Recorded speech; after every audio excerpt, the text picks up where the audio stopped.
पंजाब में मुस्ताफ़ी होने वाले 48 डॉक्टरों ने के इस्तीफ़े जो हैं वो मंजूर कर लिए गए हैं। पंजाब के सरकारी टीचिंग हस्पतालों के जो 48 डॉक्टर्स हैं उन्होंने नौकरियों से इस्तीफ़े एक साथ नहीं दिए, बल्कि जनवरी से जून तक के दरमियान में मुख्तलिफ औकात में ये इस्तीफ़े जमा करवाए थे। उन्होंने जिन सरकारी अस्पतालों के डॉक्टरों ने इस्तीफ़े दिए हैं उनमें लाहौर के मेयो हस्पताल से ताल्लुक़ रखने वाले 14 डॉक्टर्स शामिल हैं। यंग डॉक्टर्स एसोसिएशन के मुताबिक पंजाब हुकूमत ने जब मेडिकल टीचिंग इंस्टीट्यूट यानी कि जब MTI एक्ट का नफाज किया पंजाब के मुख्तलिफ अस्पतालों में, तो वजह दरअसल ये बनी, इसकी वजह से डॉक्टर्स को ऐसा लगा कि उनकी नौकरियां जो हैं वो गैर महफूज हैं, जॉब सिक्योरिटी उनको महसूस नहीं हुई और ये कहा जा रहा है कि इसकी वजह से उन्होंने इस्तीफ़ा दिया। अब क्या वजह है कि डॉक्टर्स के ये कंसर्न एड्रेस नहीं किए गए गवर्नमेंट की तरफ से कोरोना के दौर में, खास तौर पर जबकि डॉक्टर्स की हमें बहुत ज़्यादा ज़रूरत है? क्यों हुकूमत की तरफ से इनको रोका नहीं गया इस बात से, उनको ज़ाहिर है बैठकर कन्विंस नहीं किया गया? इस पर हम बात करेंगे। हमारे साथ पंजाब से स्पोक्स पर्सन पंजाब हुकूमत मुसरत चीमा साहिबा मौजूद हैं। अस्सलाम वालेकुम मुसरत साहिबा। वालेकुम अस्सलाम। मुसरत साहिबा, अब जब हम ये देखते हैं कि सबसे ज़्यादा ज़रूरत इस वक्त मुल्क में डॉक्टर्स की है कि वो ज़ाहिर है काम कर रहे हों सरकारी और प्राइवेट दोनों हॉस्पिटल्स में, तो जब MTI एक्ट के हवाले से डॉक्टर्स ये कहते हैं कि उनको जॉब सिक्योरिटी नहीं है, और मुझे ये पता है कि उसमें कॉन्ट्रैक्ट बेसिस जॉब्स होती हैं, लेकिन कहा यह भी गवर्नमेंट की तरफ से जाता रहा है कि वो कॉन्ट्रैक्ट एक्सपायर नहीं होगा, उसको हम रिन्यू करते रहेंगे, लेकिन होगा वो कॉन्ट्रैक्ट, परमानेंट जॉब उसको नहीं कह सकते। तो इस किस्म के कंसर्न्स जब डॉक्टर्स की तरफ से आते हैं और वो इतने सीरियस हो जाएं कि 48 डॉक्टर्स इस्तीफ़ा दे दें ऐसे सूरत हाल में जहाँ पे कोरोना वायरस में सबसे ज़्यादा डॉक्टर्स की ज़रूरत है, तो फिर कंसर्न क्यों नहीं एड्रेस किया गया? बिस्मिल्लाहिर्रहमानिर्रहीम, बहुत शुक्रिया। बेसिकली कंसर्न सारे एड्रेस किए गए। ये अगर हम इसको मंथ वाइज देखें तो ये रूटीन एक्सरसाइज है। 10 से 15 समटाइम ये फिगर वेरी कर रहे होते हैं जो लोग रिजाइन करते हैं फॉर देयर ओन रीजन। कुछ ना कुछ चीजें होती हैं, ज़ाहिर है किसी की कोई प्रॉब्लम होती है या सिस्टम से उनको जो भी डिपार्टमेंट से इश्यूज होते हैं।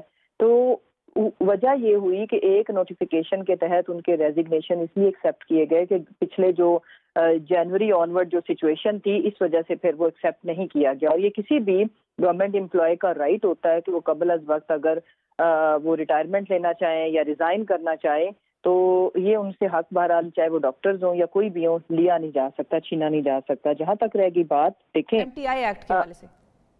जी बिल्कुल। बेसिकली MTI जो एक्ट है उसमें कहीं भी उसको आप जितना डिटेल्स में पढ़ो, ये तो ऑप्शन आपके पास मौजूद है कि आप मतलब आप किसी तौर भी आपको जॉब से नहीं निकाला जाएगा। मुझे ये बताएं कि क्या डॉक्टर्स को फारिग करके तो क्या हमने वहां पे उनकी जगह पे कुक्स तो भर्ती नहीं करने? इम्पोर्टेंट चीज ये। फिर जब 48 जब इन्होंने रिजाइन किया और उनका रेजिग्नेशन अभी एक्सेप्ट हुआ, बिकॉज ये वन नोटिफिकेशन के तहत इसलिए हुआ बिकॉज ये काफी महीनों के ये पेंडिंग थे। तो आगे हमने हजारों की तादाद में रिमेंबर भर्तियां भी की हैं, ठीक है। और फिर जब से हमारी गवर्नमेंट आई है, हम कोई अगर टोटल फिगर में एक्चुअल इंशाल्लाह I will share with you कि हमने हजारों की तादाद में, हजारों में हैं ये भर्तियां जो हमने की हैं डॉक्टर। मुसरत साहब ये भी बताइएगा कि जैसे कि बात हुई कि ये जनवरी से लेके जून तक का ये डेटा है कि ये वक्तन फवक्तन ये इस तरह के इंस्टेंसेस होते रहते हैं कि वो रिजाइन करते हैं डॉक्टर्स, तो क्या वजह थी कि जनवरी से लेकर जो रेजिग्नेशन जिस डॉक्टर ने जनवरी में दिया था वो अब क्यों मंजूर हुआ? उस दौरान क्या नेगोशिएशन चल रही थी और क्या वो डॉक्टर उस वक्त से लेके अब तक काम कर रहे थे या नहीं कर रहे थे?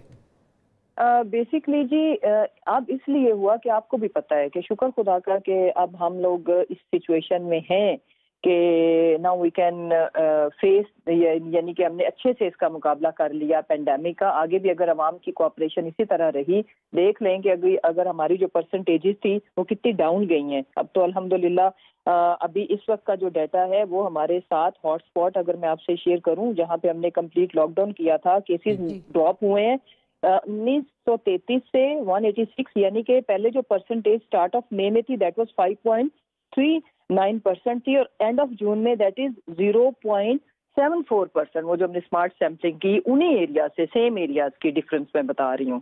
तो देखें, और डॉक्टर्स के भी हम शुक्रगुजार हैं कि उन्होंने इतने बड़े क्राइसिस में, इन नामुसाइद हालात में, जब दुनिया की बेस्ट हेल्थ फैसिलिटीज भी फेल हुई, तो हम डॉक्टर्स को खराज तहसीन पेश करते हैं, खराज अकीदत पेश करते हैं। इवन वो दोबारा भी अगर कंटिन्यू करना चाहेंगे तो उनके लिए दरवाजे खुले हैं, लेकिन हम उनका जो बेसिक फंडामेंटल राइट है वो हम छीन नहीं सकते कि समबडी वांट्स टू रिजाइन तो आप उसको फोर्सफुली होल्ड नहीं कर सकते। सही है, ठीक है। बहुत शुक्रिया अदा करेंगे मुसरत चीमा साहिबा आपका, आप मौक़िफ़ से आगाह कर रही थी हुकूमत के।